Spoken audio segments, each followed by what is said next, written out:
All right. Oh, wait, let me check. See if, let me check if I'm in the right sharing mode. Okay, good. All right, we're back. So remember I mentioned that the only, regarding inspiration, the only two muscles that really should be moving are your diaphragm and your intercostal muscles. But there are other movements that are non-respiratory movements, and one of them is coughing. And coughing is a reflex. Most of these are reflexes. So, and remember, the reflexes, interneuron of our spinal cord, so it doesn't involve the brain. So coughing, it goes, and what is required? It's required to clear the lower respiratory passages because remember, can the mucus-associated lymphoid tissue clear everything? No. Can all the cilia, in our pseudostratified epithelia of our lungs can clear everything? No. So we got to cough every once in a while. Now, just like coughing, same with sneezing. And again, now with sneezing, it's different because you guys kind of know it starts like where? In your nasal passages. So that's upper respiratory. So think coughing, lower respiratory, sneezing, upper respiratory. Now laughing, of course, again, requires breathing, laughing, crying. Now, hiccups. Again, another reflex, you have no real control over it, but the current scientific research states that, of course, it has no useful function, but it's just a spasm. Like every once in a while, like maybe your bicep or maybe one of your gluteal muscles just quivers. You ever had that? Maybe you're standing online, the grocery or whatever, and your butt just goes, just moves a little bit. Well, that's kind of what like hiccuping is like. It's just a spasm, and it serves no real purpose. So it's just a spasm of your epiglottis. Yawning too. There is no established function. I think someone asked me that question during the first couple of weeks of last term. Like, isn't yawning where you increase oxygen? But they did studies where of course they made people yawn, and they were watching people yawn, and then they measured lung capacity and oxygen carrying capacity. Lung capacity didn't increase, nor did oxygen carrying capacity increase for yawning. So yawning as well as hiccuping has no real purpose. And you also know there's a psychological component of it because you could be totally rested, but if somebody does this, goes that, and then you start doing what? You're doing the same thing. And last but not least, of course, speech. Speech is a non-respiratory air movement. And it has to be. It's typically voluntary. But then when we already know that speech is, of course, connected to a nerve, connected to the part of a brain. When there's mental disease or defect, don't you think speech will then be what? Will then be altered, okay? But lump speech is part of your non-respiratory air movements, meaning these movements are things that I require my lungs, but there will be no gas exchange involved, okay?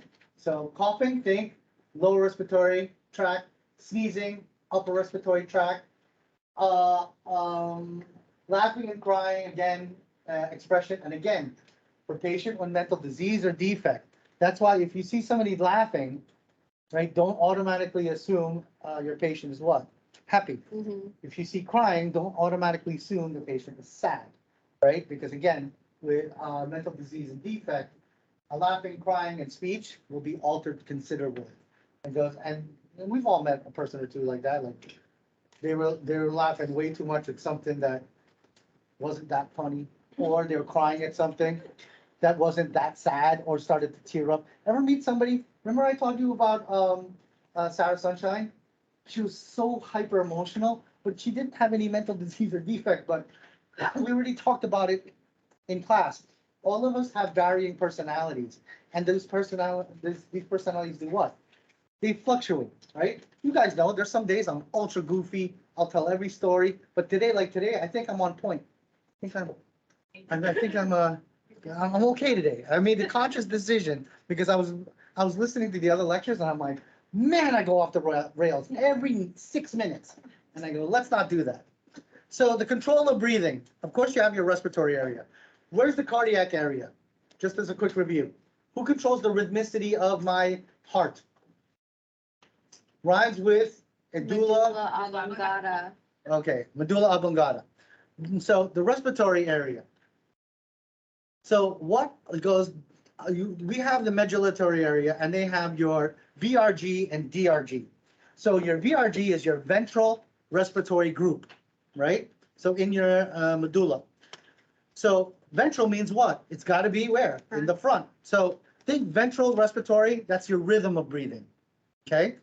Now your dorsal respiratory group, that modifies the ventral group, meaning, let's say, for example, right? I'm breathing normally. And then a couple of snakes come into the room. I have my sympathomimetic reaction, right? I'm scared of snakes. So what's going to happen? Oh, what's there? Of course, what's going to happen? Because my heart will now get modified. Or if I need to run, because there's snakes in the room, right? The dorsal respiratory group will now modify the ventral. So ventral, think what? It's kind of like the pacemaker. That's going to give me my normal breathing, my normal tidal volume. But anything else? My DRG will start messing with things. Now, remember we talked about the pons, right? The pons is kind of like, remember you had an SA node, which is the rhythm, right? The pacemaker. Well, the pons, think pause. P for pause, pause for respiratory. So what does it do? It limits the rhythm of it, right? So that you have like a nice cadence. So how can I ask these things? Your medullary respiratory center has your VRG and your DRG. The ventral respiratory group, think what? Rhythm. DRG will then modify the VRG. So if it needs to go fast, it can go faster. Needs to go slower, it can need to go slower. But the pontine respiratory group, what is that going to do to your VRG? That will do what? Pausing. Okay? So it helps the pauses. And that's your respiratory areas. And if you recall our brain, when we did our nervous system, do you guys remember where the pons and the medulla were? They're all the way at the base of the brain. So if anything happened to your cerebrum, let's say, I don't know, this whole thing got chopped off. Indiana Jones, right here. Can you still breathe? Yes. Now, what's this partial pressures or whatever? That just means, you know what? I don't want to talk about partial pressures. This is numbers. Just know that if you see these things, PO2, PCO2, that just means the partial pressure of oxygen and the partial pressure of carbon dioxide. Because what do I have to measure in the blood, right? And gas is kind of like, you know, like Kool-Aid. There's some Kool-Aid that's what? Got a lot of solute. And there's other Kool-Aid doesn't have a lot of solute. So if I have a lot of gas, what happens to the pressure? Pressure will obviously go up. If I don't have a lot of gas, pressure will go down. So my body has to monitor what? Your PO2, PCO2. And sometimes you'll even see it as, it's written down as PaO2 or partial pressure of arterial oxygen. But just know you see PO2, think what? Partial pressure of oxygen. How much oxygen, like what's the concentration of oxygen gas in my blood? Partial pressure of CO2, what is the concentration of CO2 gas in my blood? Now, what else? Now it's going to introduce you to the fact that CO2 and H plus are cousins. And we already know H plus has a lot to do with the acidity of of a thing. So more H pluses, I got what? More acid. But where does my patient need to be? Always in the middle, right? I need to be at 7.4. So if I have too many acids, don't you think my partial pressure of carbon dioxide would go up? Because H plus and CO2 are what? Cousins. You know cousins, right? You guys got cousins. One goes outside, you go outside. They do shoplifting, you do shoplifting. You run from the cops, they run from the cops. See how this works? So if H plus goes up, who else has to go up? CO2. Because guess what? When I breathe out, what am I breathing out? CO2. And when I breathe out CO2, I'm also breathing out what? Hydrogen ion. I'm getting rid of the extra acid. So let's say I'm working out, right? I'm building up a lot of lactic acid, lactate, right? So there's a lot of H pluses in my blood. So what's my respiratory system going to want to do? And we all know what happens to people who don't breathe in the gym. What happens? Cramps. They pass out, or they cramp out, right? So when you're at the gym, you should what? Breathe, because H plus and CO2 are cousins. They all go together. Stretch of lung tissue, nice to know. And we also know already, emotional state can change your breathing, because your breathing is also connected to your sympathomimetic, or also known as your autonomic nervous system. So if you have fight or flight, how's your breathing? Fast. Think about the last time you were scared. Like, wasn't your breathing like so fast? I was like last time I went to Field of Screams, that's the one thing I noticed. My breathing, and I went to, I wrote that, what's that ride, Dominator, the Terminator? Well, right there, King's Dominion? King's Dominion, yeah. I wrote Dominator. And I had food in me, which was not good, right? What happened when I was online? I'm already breathing what? Man, oh, and I was talking a lot too. I was doing my daughter. I'm like, you really want to do this? Last ride was okay, but whoo, that's when, you know, I'm short, so taller things are tall. And then what happens when we're on the ride?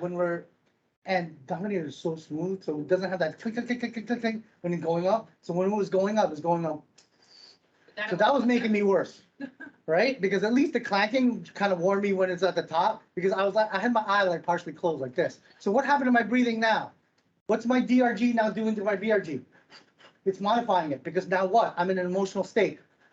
Now I'm in a sympathomimetic state. And is my autonomic nervous system sympathetic or parasympathetic at this point when I'm going up?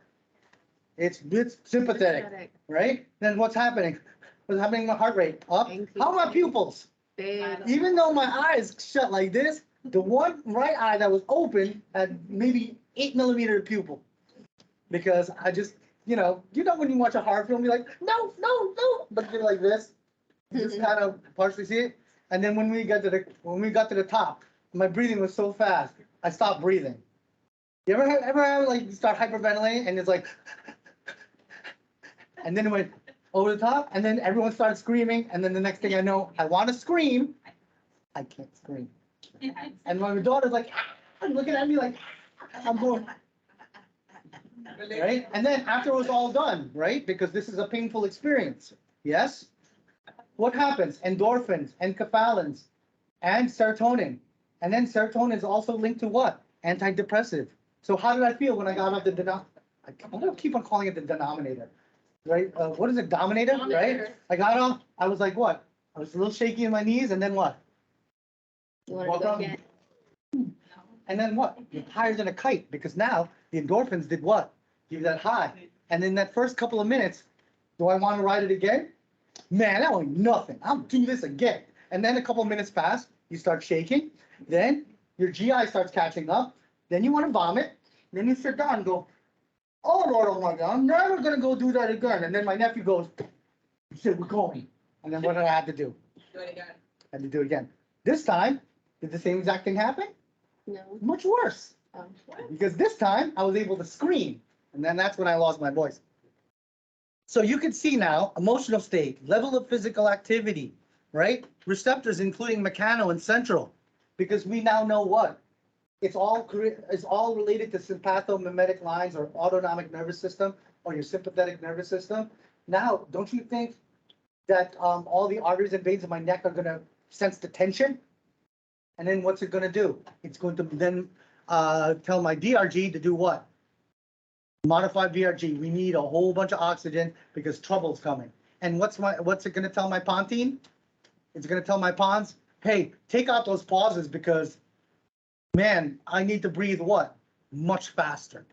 So you look at these factors, you now know that, how do I know my oxygen is up or my carbon dioxide is down? How do I know I have enough, that my blood is acidic versus basic? Well, I got chemoreceptors all over the place. And do you see the three main things that we're looking at? PO2, CO2, that's the first one. Now, if you look at that, CO2 crosses the blood-brain barrier. Remember I mentioned a couple of weeks ago, the main chemoreceptor that my brain and body really looks at isn't oxygen. It's what? Carbon dioxide. Because carbon dioxide is the only gas that crosses my blood-brain barrier. So that tells you what? It's the only chemoreceptor that's in my central nervous system that's going to tell me what? How's my oxygen status? So if my CO2 is really, really high, that means my O2's got to be really, really what? Low. And if my CO2 is low, that means my oxygen is really, really good, right? It's high. Now, what else is also part of chemoreceptors? That H2CO3 dissociates and releases hydrogen ion. That is carbonic acid. So if I hold my breath, what's happening? I'm holding in all the H pluses because remember the CO2 and H plus, they're cousins. Wherever one goes, the other one goes. So if I hold my breath or if I'm not breathing efficiently, don't you think my patient's going to get acidic? Right? So then maybe I need to put them on vent and then so they can breathe out the H plus. So you can see now, H plus concentration is directly linked to CO2. So if I ask on an exam, my patient's PaCO2 or my blood CO2 is up, how's their H pluses? Up. So if their CO2 is up, is my patient acidic or basic? Think what? Acidic. Let's go over that again. If your CO2 is up, right? Who else is up? H plus. If your H plus is up, that means you're what? Acidic. So now you see the direct correlation between breathing and your pH.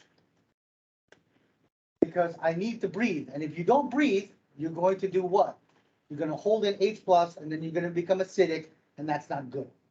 Because where does my patient need to be? In the middle. In the middle. Your question and then your question. You good? Your question. So when the CO2 is low and the O2 is high, the H plus is low, that means you're basic. Yeah. So how's this situation, right? Where's my pH need to be? Need to be in the middle, right? If I get too acidic, right? That means what? Do I have increase or decrease CO2 if I'm an acid? Decrease. Increase. Remember, CO2 and H plus are what? Best buddies. They're cousins, right? Now, what happens if I'm on the basic? That means H plus is down. So CO2 will also be what? Down. So now that you know this, right? So what happens if my patient's acidic? Don't you think I'm going to make them do what? Breathe faster, right? If I make them breathe faster, then the CO2 will go out. Also, who will go out? Because H pluses. And then, so what's going to happen? Then I'll be what? Basic again. Now, what if my patient is super basic? Can I slow down their breathing? Yep. On a mechanical ventilator, I can do anything. I can slow down their breathing, or I can give them medications to do what? Depress their DRG, VRG, and pontine nucleus. And then what's going to happen? They're going to breathe slower. If they breathe slower, they'll keep H pluses. And then what's going to happen to their pH? They'll go back to where? Middle, 7.4, where we need to be. And that's what you guys do, right? For when you give meds. Also, do you guys notice, like those of you in a hospital, you ever drink them You ever drink the cranberry juice or the orange juice in the hospital? Yeah. It's like battery acid. Because its function is not for taste. Its function is to do what? Mess with your pH. Why do you think things in the hospital taste bad? Because their function is for medication. It's not to taste good. That's why every time I'm in the hospital, I'm like, I gotta get out of here. Right? That was when I was in the hospital, the nurse, she made me a cranberry juice with apple juice in it. And it what? Made your eyes cross? So now it's double I was acid? loving it. I definitely wanted a whole nother one. Not me, man. I also like the juice. I got, because But I it's like think she mixed it I together. know what I need to take because I know what they're doing. They're adjusting my pH. And also, we can also adjust your pH levels for meds. If you have an acidic meds, if I acidify your urine, guess where all the meds are gonna go? It's gonna go out. But let's say I have an acidic medication, can I make your urine basic so it won't kick anything out? So the drug can now stay where? Stay inside? And that's the little chemistry game we play as clinicians when you're in the hospital. Next, where? Now we know we have chemoreceptors, and I kind of pointed to it when I was talking about my little dominator story.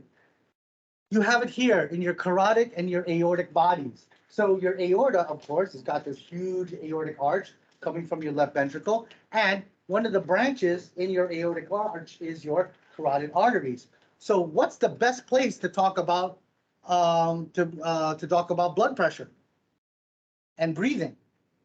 Right, is right there, right here. So that's the Herring-Brewer reflex. Just know that. You don't need to know that. Just know that. It goes, where do we sense PO2? You sense PO2 in your carotid and aortic bodies. So it's like here in your neck. Where do we sense CO2? And you'll say what? Oh. So, central nervous system, cerebrospinal fluid. So CO2, think what? CO2 with a C, central nervous system. O2, think carotid and aortic bodies. Those are our main chemoreceptors. But know and understand, the one that really controls us is the one in the central nervous system, which is your CO2. And then the PO2 is the first one. Yeah, PO2, think what? Partial pressure of oxygen. Okay, thank you. Don't worry about Herring-Brewer reflex. It's nice to know. We already know alveoli gas exchange. We already know that. That's already good. But one of these days, you're gonna have to memorize these numbers. But just look at them, just relax. Don't have to memorize them. But can you see? Why am I? Can you see here, right? This is blue. This is carbon dioxide. So you see it's under pressure 45 millimeters of mercury. But you see here, the pressure here in the red is what? 40. So don't you think the CO2 is going to want to go out? And if you look at this, PO2, it's 104 here, and it's 40 here. So your O2 is going to want to what? Go in. And that's essentially diffusion. And of course, it's going through a semi-permeable membrane. So isn't that osmosis? And we all know diffusion and osmosis go through what? From an area of high concentration to an area of low concentration. So when you're breathing stuff in, there's an area of high concentration of oxygen, but there's an area of low concentration because we already know about our pulmonary artery, right? It's deoxygenated. But then when it fills all up, right, it comes back to the heart as the pulmonary vein, and that has what? Lots of oxygen, and then we're going to want to give all that oxygen where? To the rest of the systemic circulation. So essentially, this answers the question, how does your oxygen know where to go? Where does the carbon dioxide know where to go? And well, you might even see it. It's called Dalton's law. But I don't need to know Dalton's law. Dalton's law also states that all the partial pressures, when you add them all together, it equals one big pressure. So the pressure on your blood vessels is what? PO2 plus PCO2 So it's like all the gases that are in there. Question? Okay, so you said P, 02 versus. Yeah, just know that what? Yeah, just know that carotid and your aortic body, so think aortic body, your aortic arch, carotid, think what? PO2, oxygen. And central nervous system, cerebral spinal fluid, think what? C, CO2. And, or memorize one like your life depended on it, and the other one simply what? The other. And again, here's another example of it as well, because doesn't O2 have to go into tissues and CO2 have to come out of tissues? And doesn't in your alveoli, oxygen is greater in your alveoli, so it's going to go inside your capillaries, and then there's more CO2 in your capillaries, so that's going to want to go out. So just know and understand that all of that is has to do with pressures. From pressure from high to low. Now, what happens as you get older? Let's wrap it up.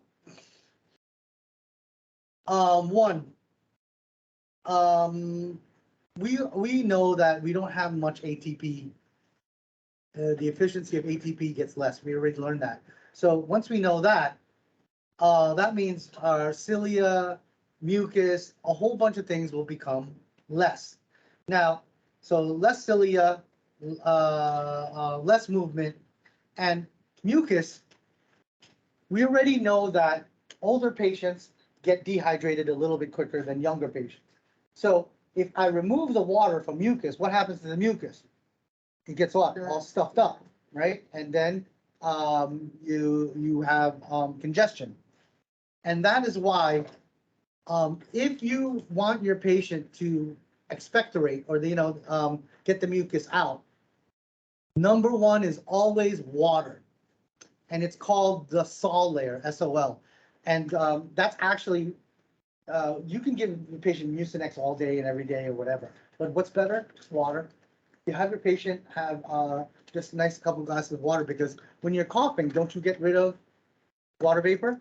When you're blowing your nose, right? Don't you think it's drippy, and you're also getting rid of water as well as that? And of course, regarding your charting, you see your patient coughing a lot. You're seeing your patient sneezing a lot. Even though it doesn't physically or mentally bother your patient, you got to chart that down, because there are formulas that the doctor and the DNP use to calculate loss from sneezing, loss from blowing their nose, loss from what they call postnasal drip. Now, what happens is swallowing, gaggling, and coughing reflexes. They slow, and actually they distort when you get older. One thing that I noticed in the last 10 years is that any of you ever choke on your own saliva, just like taking a half nap? You're like, you come up, you're like, oh, what the fudge, right? And you're like, and then, your family has a nice chuckle about it. I never experienced that, only until a couple of years ago. I'm like, I never had that before, ever. And actually, it kind of scared Chanel, because number one, she's never around the house. And she was like, man, you're getting old. And I go, why? And she goes, your gag reflex is already messed up. And I go, no, it isn't. She goes, then she asked me, out of how many naps does that happen to you? And then I had to admit, it goes almost all of them. Like if I'm just half asleep, I'll start gagging, because why? What happens to reflexes? What happens to your nervous system over time? It gets a little bit low. Now, don't you think your lungs have an immune system built in? Remember we talked about dendritic cells? They're in your lungs. They're called Langerhans cells in your lungs. But just know, these Langerhans cells, they're specialized macrophages that just hang out in your lungs. Because why? What am I breathing? 250 things that can kill me right now. And they're all sitting where? In the mucus of my lungs. So do you think whoever built us said, hey, I should put a nice surveillance system, I should put some thugs there, in the back room where all the bad things come? Question. What happens when you drink something and you'll say it went down the wrong hole? Well, because it's the same thing, right? When you're chewing and you choke, or you drink and choke, because maybe you wanted to say something, right? And also, again, it's also related to gag reflex, right? That too, when I was a kid, almost never happened. But now, you guys notice that those of you who are getting older, you like bite your tongue for no reason. I'm not even talking and I'm biting my tongue. I was just doing this the other day. I was just at the computer and I was just going, licking my lips a little bit. I went, ow! And I'm like, what the hell? And I go, my body's fighting me. But when you think about it, is what? What happens to the organization of all the signals when you get older? It gets what? Not as efficient. And we already know that from the nervous system. And it increased susceptibility to respiratory infection, because how well do you breathe when you get older? It isn't as efficient as you were when you were younger. My God, I was only in my 30s. I used to do 500-meter duck dives. That means I could do 2 lengths of an Olympic swimming pool in one breath. Now, I'm lucky if I can make it here to that wall in one breath. I was at the public pool the other day. I was like, it came out like I was dying. I was like, the length was like here to here.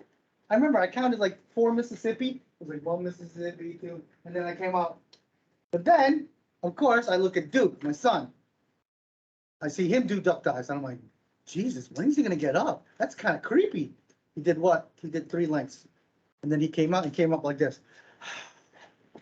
Me, if I did a duck dive from here to here, I come up like I'm dying. Because what happens? How's my lung capacity as I get older?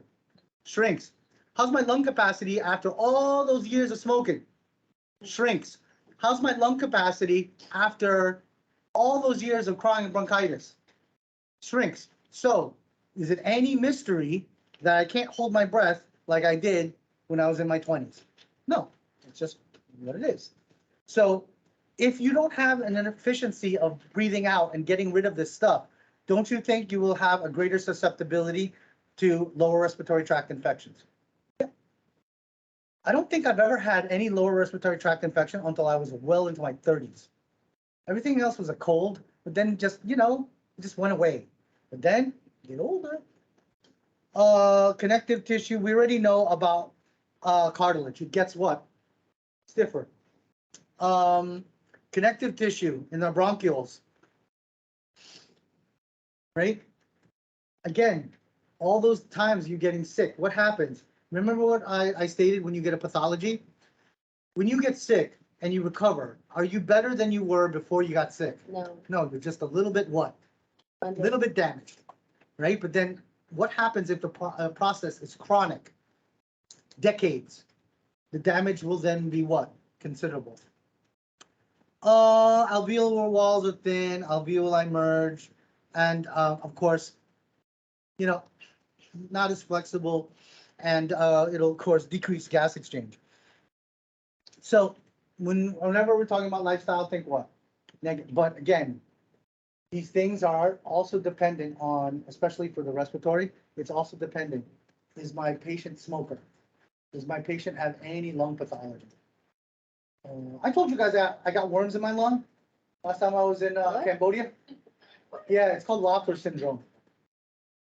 I was working on a fish farm in Cambodia because, I was there on my off time and outpatient. I wanted, I wanted to go native. So they all, in the fish farm, they all don't wear shoes because you're in mud and stuff. Well, on the fish farm, there's these snails called Onchocercia. And the snails burrow into your feet, get into your blood. Where's the blood eventually end up? In your lungs. And then they lay babies in your lungs. Then you get pneumonia. And you think you have pneumonia until you look at the x-ray, and then what do you see? You see worms. So add that, 12 years pack history smoking. What does my right lung look like? My right lung looks like what? Bad. Garbage. If you, maybe I'll bring my last chest x-ray. Yeah. There's already calcifications on my lower lobe of my lung. It's really scary, actually, right? Right? And I'm every time I look at it, I'm like, that's got to be taken out one of these days. And it got calcified because what happens when something gets damaged? We already know it gets surrounded by fat, right? Fat, so it gets energy, so it can somehow repair itself. But I'm not 20 anymore, so is it going to repair itself? No. No, so it'll do what? Calcify. Right, so is there also any wonder that my chronic bronchitis affects my right lung greater than my left. No, it doesn't. So my pulmonologist, he's like, I want to do a paper on you. I'm like, no more papers on me. I'm odd enough as is. So we made really good time. So I'm going to pause this or stop this.